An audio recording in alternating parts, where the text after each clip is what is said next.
Hello guys, nandito na naman ako at eto, komentuhan naman natin no. Dito mo makikita ang kabubuhan ng mga didilis at ang hina ng kanilang mga analysis no at hindi nila magets minsan yung aking mga pinopost. Kasi bagay, anong aasahan mo? Anyway, eto guys, ang daming nag-react doon sa pinost ko na about, photo lang naman about doon sa tulay na nagiba dito sa sa Davao City. Aba, ang mga reaksyon, ang sabi ba naman, ay hindi yan kay Pulong.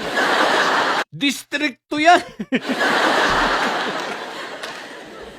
Pero guys, alam ko naman na hindi sa distrito ni Pulong yun, ni Iyotman. Kasi si Iyotman ay District 1 at yung nagibang tulay ay District 2.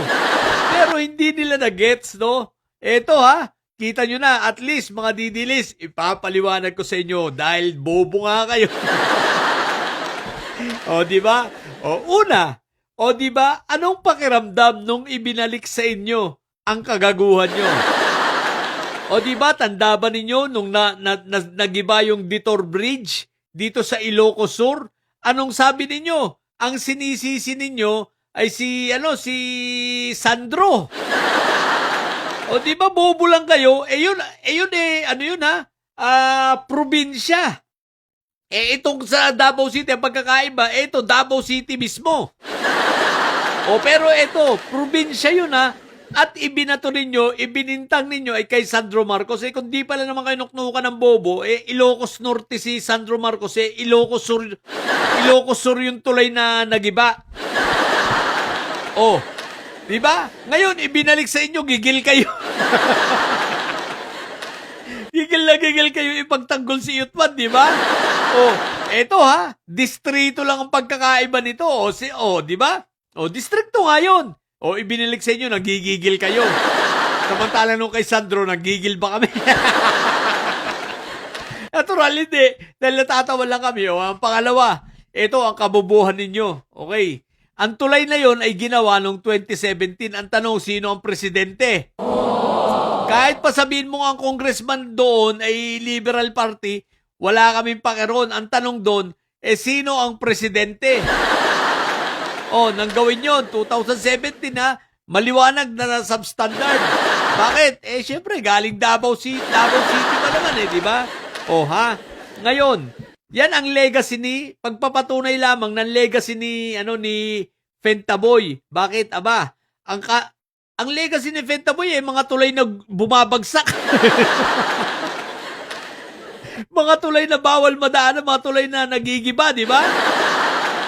Sasabihin nyo, 2017 ginawa yan sasabihin naman ninyo, sabi, may nabasa pa ako, hindi, ang tibay kasi, nag-landslide lang yung lupa, hindi nabiyak yung gitna ng tulay. Hindi ka pala naman bobo, magagamit mo pa ba yun? Natural, hindi na. Sabi nila, bakit yung sa Ditor Bridge? At least yung Ditor Bridge, kaya nga Ditor, alam nyo ba ibig sabihin nun? Temporary. At yun, nagiba kasi dinaanan ng overload na tatanga-tanga. Di ba ka? Yung sa Ilocos Sur, nagiba yun dahil dinaanan ng 20-tonner na truck, samantalang ang capacity lang nun, ang load capacity, 5 tons lang. Di ba? Tatanga-tanga lang kayo at yun ay temporary. Pangalawa, yung nagibang tulay sa Davao City, magkano ang halaga? Umaabot, alam ko, between 185 to 200 plus, 221 million. Yung Ditor Bridge na nagiba, 2.5 million lang yun. Ang tanga nyo, eto pa ang hindi nyo magets, Pinalaki ko na nga ang sakop ni Iyotman, Para mas madali siyang explica, mag-explain. Bakit? Isipin mo, kung sasabihin ko na, sige, Iyotman, diyan ka lang sa District 1. Buong District 1, binabaha. Isipin mo, 54 barangay lang ang meron ang District 1, tapos yung 54 barangay na yon, ang budget mo, 51 billion. Diba, tanga nyo lang mga didilis, pinapalaki ko na nga, kinocover ko na nga pati second district para at least pag nag-compute mas maraming covered. Di ba? Isipin mo, sige, District 1 lang. Isipin mo, 51 billion sa distrito lang niya. Saan ka naman nakakita eh? Samantalang yung Pangil Bridge, 8 bilyon lang ang halaga nun. O di na nga makailang Pangil Bridge na sana ang nagawa ni Yutman. Eh ngayon, hanggang ngayon, bumabaha pa, di ba? Huwag lang magkahamog, babaha. Ganyan kayo katanga mga didilis at hindi ninyo magets, no? Pati yung mga post na gano'n, no? Sarcastic yung tanga. Pinapamukha ko lang sa inyo, no? O, kita nyo, ano nangyari sa inyo ngayon? Galit na galit kayo. Eh, bakit nung kay Sandro, sabi nyo, Ilocos Sur kay Sandro Marcos yan. Ang tanga nyo. Ilocos Norte si Sandro, di ba? Kahit alam nyo Ilocos Norte, pinakalat nyo. Sandro Marcos yan. O, di ito, maliwanag kay Yutman. Davao City yan eh, kasama sa 51 billion ba yan? O, di ba? O, asan na yung 51 billion ninyo? 54 barangay lang yan. Isipin mo yun. Isipin mo. Bigyan lang ni Yutman ng tig 1 billion bawat isang barangay. Solve na eh. May maiiwan lang siyang 3 barangay.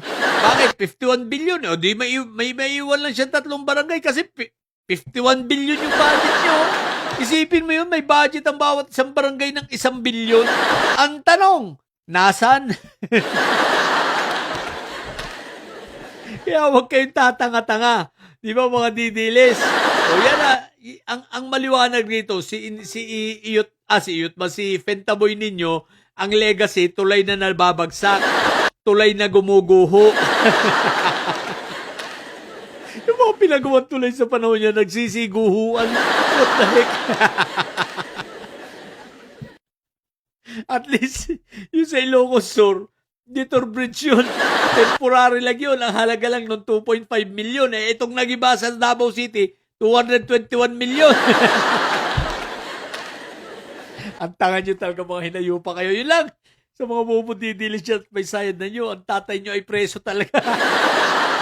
Ang BP nyo ay bobo. Manatili kayo mga bobo at may sayad. Sapagkat ang may sayad ay laging high blood. Ang bobo nyo, mga hinayupa kayo. Bye.